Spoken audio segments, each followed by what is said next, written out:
Class 6 मैंने Hindi first में chapter 4 करा दिया है, वो राब की मटकी, उसके क्वेश्चन आंसर बुक एक्सरसाइज करा दी थी बेटा।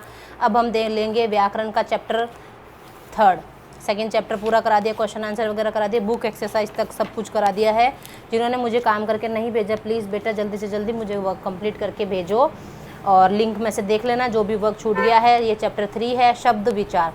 शब्द क्या होता है? वर्णों के सार्थक समूह से शब्द बनता है, ठीक है। ये गुलाब, कार, पुस्तक, ऊपर दिए गए चित्रों के नीचे लिखे कई वर्णों से मिलकर बने हैं और उनमें से कुछ न कुछ अर्थ निकल रहा है, यानी मीनिंग है। वर्णों से मिलकर बना है और मीनिंग है। ये सार्थक हैं, सार्थक मतलब अर्थ के साथ है। गचाली, कटामा, चुकदी ऐसे कई वर्ण हैं परंतु इनका कोई अर्थ नहीं है। अब कार की जगह हम रक्का लिखेंगे तो कुछ मीनिंग है इसका? नहीं, क्योंकि ये वर्णों का सार्थक समूह ही नहीं है। अब हम कार लिखेंगे तभी हमको समझ में आएगा ये कार है, ठीक है। निर्थक शब्द है ये वाला। अब इसका वर्ण, इसका परिभाषा है इसकी, एक अथवा एक से अधिक वर्णों से बने सार्थक शब्द, ये ध्वनि समूह को शब्द कहते हैं, जैसे गाय, कार, पुस्तक, ठीक है। अब शब्दों के भेद हैं, विभिन्न आधारों पर शब्दों के भेद के हिंदी में शब्दों का वर्गीकरण निम्न आधार पर है। देखो आधार पर किया गया है, अर्थ के आधार पर शब्द के भेद हैं, सार्थक और निर्थक, यानी मीनिंग होना चाहिए। सार्थक में क्या? जिन शब्दों का किसी अर्थ का बोध हो, यानी हमको अर्थ समझ में आए, वो सार्थक होता है, जैसे गाय, घर, रोटी। और निर्थक शब्द क्या होता है? जिन शब्दों से कोई अर्थ नहीं निकलते उन्हें निर्थक शब्द कैसे हैं? चे चे, पे पे, खींच पीच, पानी वानी, चाय वाय, ऐसे शब्द अपन बोलते हैं लेकिन इनका कोई शब्द नहीं होता है। मेंढक अपनी टर्टर बंद करो, अपनी टर्टर बंद करो, क्या किट किट लगा के, ऐसे शब्द होते हैं जिनका हम अपनी भाषा में यूज़ करते हैं लेकिन इनका कोई मीनिंग नहीं होता है, निर्थक शब्द होते हैं।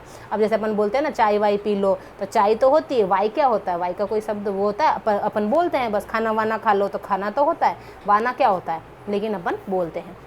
सार्थक शब्दों के भेद, सार्थक शब्द के 4 भेद है, एकार्थी, अनेकार्थी, समानार्थी, विपरीतार्थी।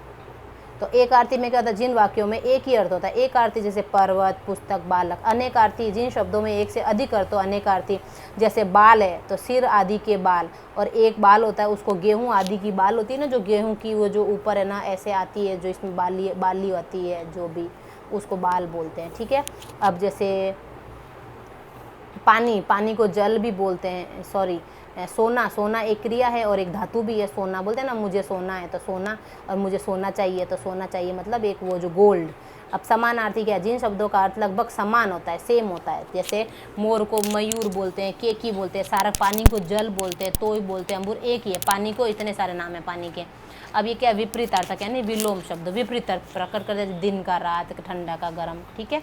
अब है उत्पत्ति के आधार पर, ये तो हो गया अर्थ के आधार पर। अब ये उत्पत्ति के आधार पर कहाँ से उनकी रचना हुई है, कहाँ से ये आए हैं, तो उत्पत्ति के आधार पर भी 4 वर्ग हैं, तत्सम, तद्भव, देशज और विदेशी। ये आपने शुरू से ही पढ़ रखा है। तत्सम शब्द जो शब्द संस्कृत भाषा से लिए गए हैं वो तत्सम शब्द हैं, जैसे रात्रि, सूर्य, पुष्प। तद्भव शब्द जो शब्द संस्कृत भाषा से आए हैं लेकिन कुछ थोड़ा सा उनमें परिवर्तन हो गया, यानी बिगड़ कर हिंदी में प्रयुक्त होता है, यानी कि वो संस्कृत के टिपिकल वर्ड होते हैं जो हम इजी लैंग्वेज, इजी टाइप में बोल करके उसको तद्भव शब्द बना देते हैं, जो संस्कृत के शब्द होते हैं। जैसे अब आग है, तत्सम में आग को बोलते हैं अग्नि। अग्नि अब टिपिकल लग रहा बोलने में तो है ना, आग इजीली। पुष्प बोलते हैं तो पुष्प थोड़ा टफ है तो फिर फूल हो गया उसका।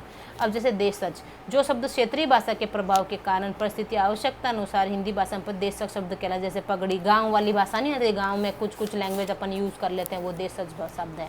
विदेशी शब्द, विदेशी शब्द क्या है? विदेशी जातियों के संपर्क से आई हुई, जैसे चीनी, अरबी, फारसी, तुर्की, यहाँ से भी कुछ शब्द हैं जो हम लोग अपनी डेली लैंग्वेज, डेली की भाषा की में यूज़ करते हैं। तद्भव और तत्सम शब्द है, ये पढ़ लेना बेटा।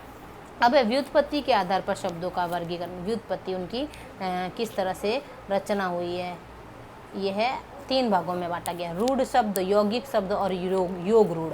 अब जैसे रूढ़ शब्द क्या होता है? वे शब्द जो परंपरा से किसी विशेष अर्थ में प्रयुक्त हो रहे हैं, रूढ़ शब्द, यानी उनमें कोई तोड़ मरोड़ के चेंजमेंट नहीं हो सकता। फल है, फल को फल ही बोलेंगे, फल को इंग्लिश में बोलेंगे फ्रूट, लेकिन हिंदी में फल फल ही है, नल नल ही है, ठीक है। इसका कोई चेंज नहीं कर सकता, तोड़ के दूसरा नहीं बना सकते हैं।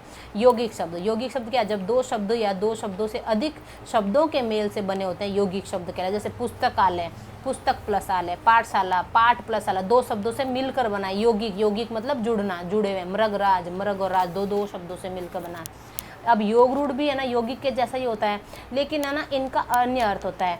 यौगिक के होते हुए, जो शब्द यौगिक होते हुए भी विशेष अर्थ प्रकट कराई, ये योग रूढ़ शब्द, जो शब्द यौगिक के होते हुए भी किसी एक विशेष अर्थ का बोध कराए। यौगिक शब्द होते हैं लेकिन इनका अन्य अर्थ होता है। जैसे पंकज, तो पंक प्लस ज, कीचड़ में उत्पन्न होने वाला। तो कमल के लिए इसका अन्य अर्थ क्या आया, कमल आया है। अब लंबोदर, लंबा है उधर जिसका, किसका, गणेश जी। इसमें समास आता है, बहुब्रीहि समास के उदाहरण आते हैं योग रूढ़ में, ठीक है। अब प्रयोग की दृष्टि से भेद है, प्रयोग की दृष्टि से दो भेद है, विकारी और अविकारी। विकारी शब्द, जो शब्द लिंग, पुरुष, वचन, कारक के आधार पर अनुसार बदलते हैं, उन्हें विकारी शब्द कहते हैं। विकारी मतलब त्रुटि, जो परिवर्तित होकर के चेंज हो सकते हैं, ठीक है। अविकारी में मतलब मतलब नहीं, जो चेंज नहीं हो सकते हैं। अब जैसे विकारी शब्द कौन कौन से हैं, ये जैसे संज्ञा शब्द हैं, सर्वनाम शब्द हैं, विशेषण शब्द हैं, क्रिया शब्द है, ये विकारी होते हैं, इनमें परिवर्तन हो सकता है। अविकारी यानी कि जिसमें चेंजमेंट, परिवर्तन नहीं होता है, लिंग, वचन, कारक आदि के आधार पर। तो ये अविकारी शब्द कौन से हैं, ये क्रिया विशेषण के शब्द होते हैं, संबंध बोचक होते हैं, समुच्चय बोधक, विस्मयादि बोधक, ये अविकारी होते हैं। मेन आपको ये याद रखना, विकारी कौन से होते हैं, संज्ञा, सर्वनाम, विशेषण, क्रिया। और अविकारी कौन से होते हैं, क्रिया विशेषण, संबंध बोधक, समुच्चय बोधक, विस्मयादि बोधक, ठीक है। तो ये हमारी चैप्टर कंप्लीट हो गया है, इसको रीडिंग करना है। अब क्वेश्चन आंसर बुक एक्सरसाइज में नेक्स्ट वीडियो में बताऊंगी। ओके बेटा, चैप्टर जरूर रीड करना है।